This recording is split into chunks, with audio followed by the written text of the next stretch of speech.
My name is Rabbi Greg Marks, and it is my honor and privilege to come once again to St. Thomas's. I will tell you that I have been here more than 20 years. I've been coming here since my friendship with Marek began all those years ago. Never have I given a sermon to this august body with the congregation dressed like they're ready to leave. And frankly, I look like I'm ready to go as well. It is a chilly morning, but it is warm in here, and I want to take just a moment and thank Jim and Wendy and Emily for the gracious hospitality that I have received this morning. This is indeed a blessed community, and your friendship means the world to me. We had a lovely breakfast, and we were, as we say in the Jewish community, schmoozing about our lives, and I was grateful for that time. My sermon for this morning is Do What You Can. And let me begin with a little story. The story is told of a peddler who was walking through the countryside, and he came upon a little bird with its back on the ground and its feet in the air. And the peddler says to the little bird, "What do you think you're doing?" And the little bird said, "Well, I heard the sky was falling." "And you think," said the peddler, "that you're going to be able to hold up the sky with your little scrawny feet?" And the little bird said, "Well, I do what I can." That sarcasm, that cynicism, I think we can all relate to in one way or another. We sometimes see those little birds struggling against overcoming odds, and we cannot relate to them. But this morning, I want to inspire us to be like that little bird. We may not be able to hold up the sky, but we must do what we can. So much of life is done by those who quietly do precisely that. In Middlemarch, George Eliot writes in these beautiful words, "For the good of the world is partly dependent on unhistoric acts, and that things are not so ill with you and me as they might have been is half owing to the number of people who lived faithfully a hidden life and now rest in unvisited tombs." In other words, the world is as good as it is in part because of people who quietly did what they could. How many of you know Peter Frampton? You guys know Peter Frampton? I was born in 1957. I was a huge fan of Peter Frampton. I remember his guitar singing and his taking a pipe that would go from the guitar into his mouth, and he would sing the words with the guitar. He was a magnificent guy who lived at the top of his game. Long hair. He lived a pretty wild life until one moment it was all gone. And his career crashed and it plummeted, and things were almost at the end, and he was running out of money until Peter Frampton got a job playing backup for David Bowie. And in one of the interviews that was recorded, they asked, "Well, how are you going from being on the top of your game to now playing backup for David Bowie?" And he said, and I quote, "I am once again happy and content because I'm doing the best that I can." That's what we need to do as well. Henry Wadsworth Longfellow once wrote, "Not in the clamor of the crowded streets, not in the shout and the plaudits of the throngs, but in ourselves, our triumph and defeat. We determine our character, and that character is often determined by what we do when the chips are down." As our friend the inverted bird teaches us, by doing what we can, we are not, and I am not advocating that we settle for mediocrity or tolerating complacency. We are seeing it really as doing our task, being mindful that we may not be able to solve all the problems, but we must put our shoulder to the wheel and our back into the task. One of the great rabbis in the Talmud teaches we may not be free to complete the task, but that doesn't mean we are free to desist from trying. 2,000 years ago, Judaism and Christianity parted ways. Saul, later to become Paul, believed that Judaism was an unwinnable system. He claimed that the mitzvot, or the commandments, placed a ridiculously impossible expectation upon the Jewish community. He maintained that there was no way a person could fulfill or perform all of the commandments, and therefore one was destined to sin. And in the end, Paul left Judaism and jettisoned the 613 commandments. But consider this. Judaism is not a religion of perfection, but rather of growth, of striving, of creative struggle. It's not about hitting the bullseye, but rather about sharpening one's spiritual aim in a constant attempt to improve oneself. We may not be able to fulfill all of God's commandments, but we do what we can. And that maybe is good enough. Throughout the Hebrew Bible, all of the characters, Abraham, Isaac, and Jacob, Sarah, Rebekah, Rachel, and Leah, they're all flawed, they're all blemished, they all are imperfect, and we love them all the more because of their struggles to refine their nature and to perform God's commandments. Now, I'd like to introduce to you a text in the Hebrew Bible that perhaps is, how shall we say, a little pedantic. If you are ever having difficulty sleeping, I suggest you turn to the book of Leviticus. The book of Leviticus is dry. It is full of sacrificial laws. It talks about how you bring this sacrifice and that sacrifice. All of my children who are studying to become bar and bat mitzvah, I kind of moan under my breath when I tell them that this is your Torah portion you have to teach, because every week, every child gets a different portion. Well, woven into the fabric of Leviticus chapter 2 is something fascinating, and I'd like to bring it to your point, to your awareness. It says that you shall bring a heifer for your sin, and if you do not have a heifer, you can bring a lamb, and if you cannot afford a lamb, you can bring a turtle dove, and if you don't even have enough to buy a little turtle dove, you can bring some choice flour, and you can make pancakes in the temple. And that was good enough. It was only flour, but the Torah is saying, the Bible is saying, give what you have. Do what you can. Do something. It may not be perfect, but it is holy. My friends, whatever we bring to the altar is sacred. Whatever we bring, if it is brought with pure intent, is precious in the eyes of God. This morning, I would like to dig a little deeper into that theme, and I'd like to ask, what can we do to help our world? What can we do to help this country? As a child, I was born in 1957. I was raised to believe that America is special. It's unique. It is unique among all the nations of the world, a city built on the hill. In fact, in the 1930s, as Nazi Germany was preparing to invade Europe, and we saw a rise of hatred and anti-Semitism and the passing of the Nuremberg laws, there was a book written by Sinclair Lewis called It Cannot Happen Here. It was written in 1935 as the Nuremberg laws were being passed. Sinclair Lewis believed that what was going on in Europe, what was happening with the fall of democracy and the rise of dictatorship, could not happen here because there was something unique about this country. In our history books, our civic lessons, our folklore, our songs, we always believe that this country is special, that it has unique gifts and talents and infrastructure in place that can make sure that our democracy will never fail. America was different. But we are beginning to see cracks in that image. We are beginning to see cracks in that dream. And that's what I'd like to drill down a little bit this morning. America was to be a haven for immigrants, regardless of one's origin. It was a melting pot.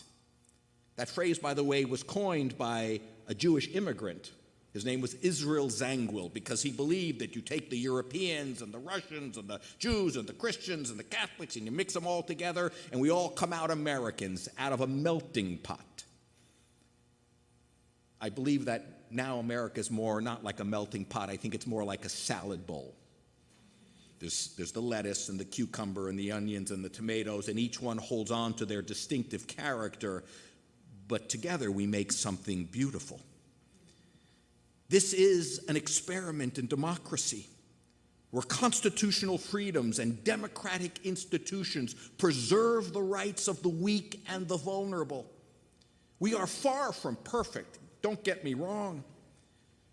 But this was a country where naked authoritarianism, vicious demagoguery, brutal anti-Semitism, flagrant racism, and hate of the other could not be possible here. And yet today, we are seeing it. Nobody wants to believe that extremism and illiberalism and violence inspired by different variants of the virus of intolerance could unfold on our shores. But the truth is, Sinclair Lewis was wrong. It can happen here, and we better do what we can to stop it. We all know it. I'm not telling you anything you don't know.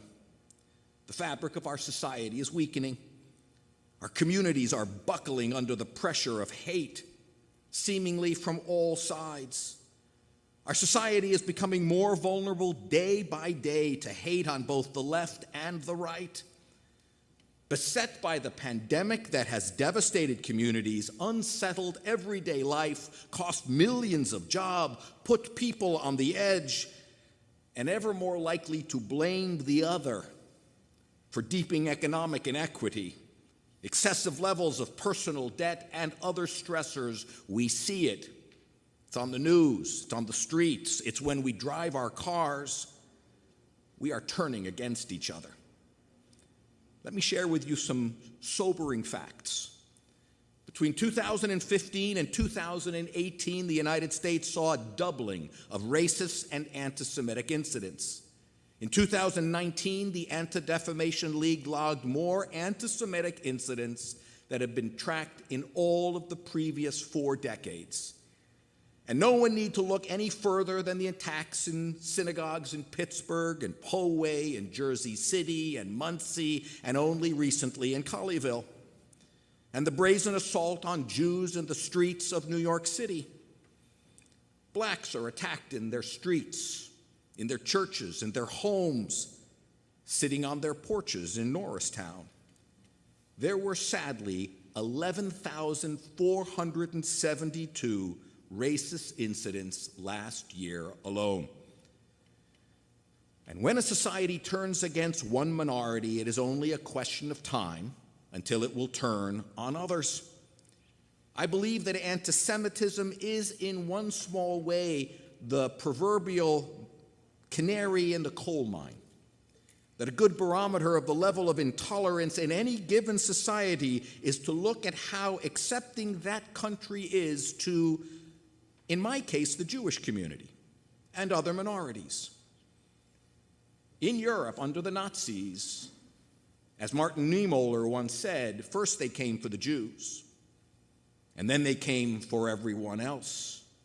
And by the time they came for me, there was nobody left to defend me. What happens to one minority, as the gospel says, I can't believe you have a rabbi teaching you the gospel, what you do to the least of me, you do to me. So it is no surprise, that as you see a rise in anti-Semitism, you see a rise in black racism, anti-Asian hate. Just a few days ago, I'm sorry to say, in this beautiful church, an Asian woman in New York City was standing on the subway platform in New York City, and not for the purpose of robbery or assault. A man just came up behind her and pushed her into the oncoming train. That wouldn't have happened 10 years ago. Just wouldn't have happened. San Francisco, daily, my brother lives there, sees anti-Asian hate, and it is getting worse by the day. problem is amplified with social media. Wendy and Jim and I were talking about social media. 41% of Americans have experienced some form of harassment on social media. Facebook is not only the largest social media platform on the planet, it is also the server where you are more likely to be harassed than you are in public. And then again, there's TikTok, which is a platform I do not get at all. But it has skyrocketed in popularity, particularly among young people. But this platform has experienced the problems of the other platforms, including an abundance of bigotry and bullying. In recent years, we have seen democratic norms in this country shattered again and again, particularly by right-wing authoritarians who recklessly have normalized a toxic brand of conspiratorial extremism. The attempted January 6th insurrection was spurred on by accusations of stolen elections, encouraged from the halls of Congress, and repeatedly called upon by outlandish QAnon conspiracy theories about pornographers in Congress, and get this, Jews in space with lasers, completely devoid of any rational reality.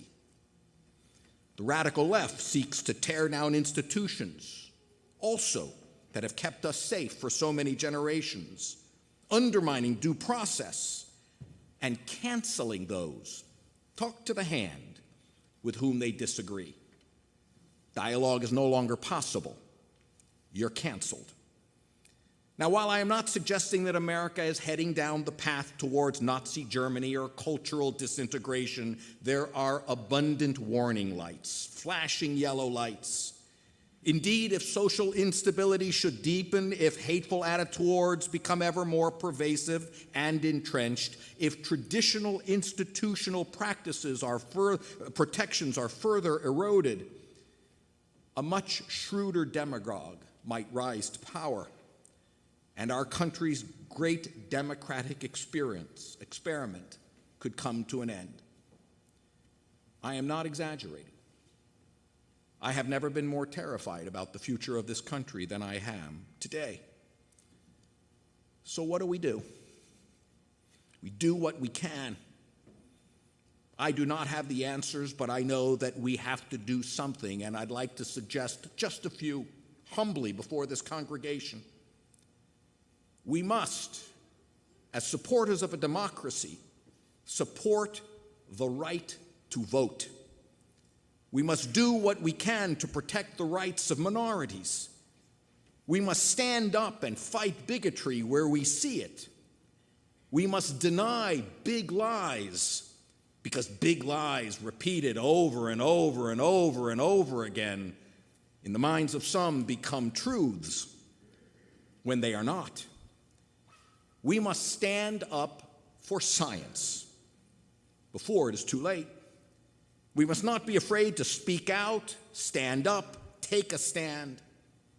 The good news is that we are not alone. There are millions of decent people standing by and wanting to do something, but the greatest challenge to democracy is not that there are millions of people out there, but they're willing to stand by and let the crazies run the country.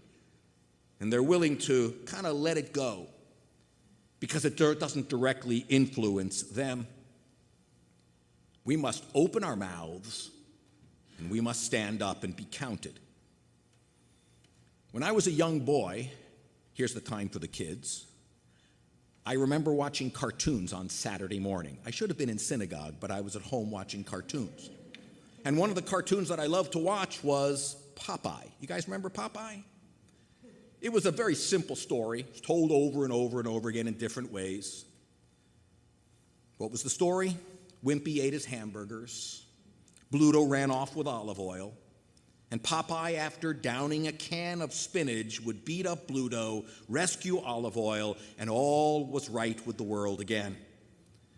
But buried beneath this very simplistic, childish story was a very profound message, because right at the end of the cartoon, Popeye would sign off with this song and concluding message. He would say, "I am what I am, what I am. I'm Popeye, the Sailor Man." He's not Popeye the lieutenant. He's not Popeye the captain. He's not Popeye the admiral. He's Popeye the lowly sailor man who does what he can. Not perfect, but he's proud of who he was. Do what you can. Be Popeye. Be that little bird. Let me conclude with one of my favorite stories. I'm not sure it's 100% true, but sometimes these stories take on a life of their own and they become true. And I hope you join me in this moment.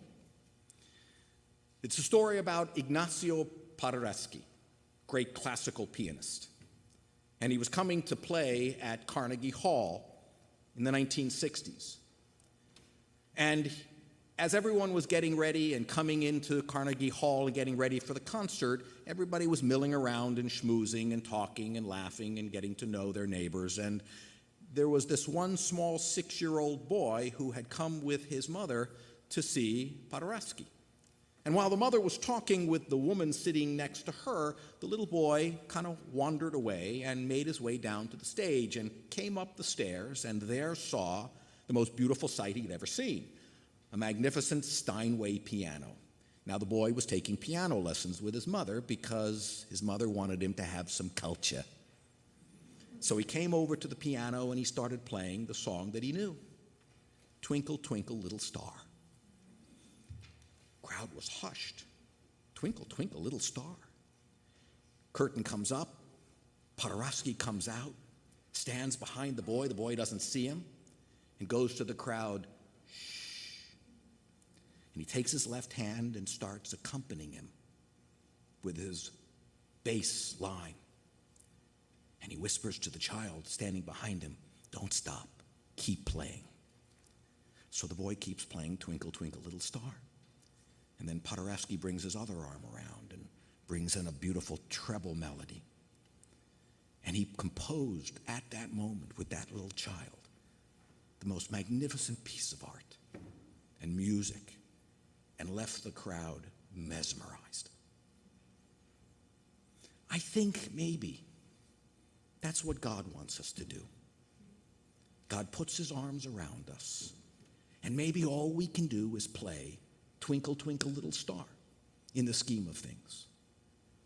But we have to keep on playing. We have to do what we can. In the book of Leviticus, if you don't have a ram, you bring a turtle dove. And if you don't have a turtle dove, you bring some flour. And that has to be good enough. In this troubled world of ours, and it is a troubled world, let's do what we can. Let's stand up for the right. It may only be "Twinkle, Twinkle, Little Star," but it has to be enough. May God bless St. Thomas's Episcopal Church. May God bless you for allowing me to come here and speak to you of my heart. I know some of you may agree or disagree with my politics, but that's what happens when you bring a guest speaker in. Thank you so much. God bless you.